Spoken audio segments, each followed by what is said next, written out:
বন্ধুরা, রথযাত্রায় যাব বলে বেরিয়েছি, আর দেখো হঠাৎ করে বৃষ্টি এসে গিয়ে রাস্তাটা কেমন করে দিয়েছে। আমাদের এই সুন্দরবনের রাস্তা এরকমই কাদা। চলো রথযাত্রার কিছু ভিডিও তোমাদের দেখাবো। হ্যালো বন্ধুরা, কেমন আছো? আশা করি ভালো আছো, আমিও ভালো আছি। আর এই আজকের শুভ রথযাত্রার উদ্দেশ্যে আমরা বেরিয়ে পড়েছি। আর তাই ছোট্ট একটি ভিডিও বানাবো, সবাইকে দেখার অনুরোধ রইল। কেমন হয়েছে জানিও, ভালো লাগলে লাইক শেয়ার কমেন্ট করো। চলো দেখা।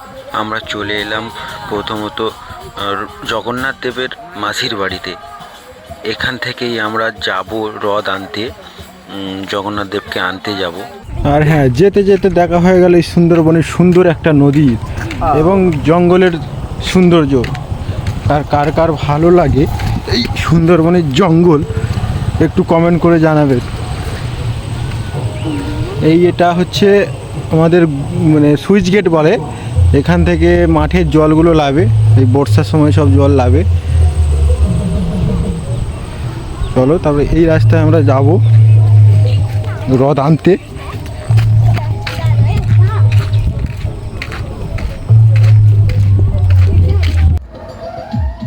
জগন্নাথ দেবের বাড়িতে গিয়ে দেখি বিশাল ধুমধাম করে মাইক টাইক সেট আপ হয়ে গেছে।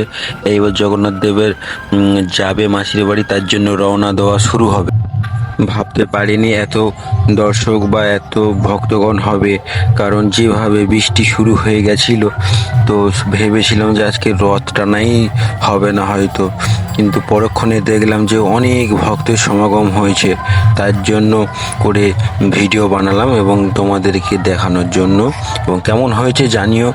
আর বাদ বাকিটা দেখতে থাকো। চলো টাটা, বাই বাই, আসছি পরবর্তী ভিডিওতে।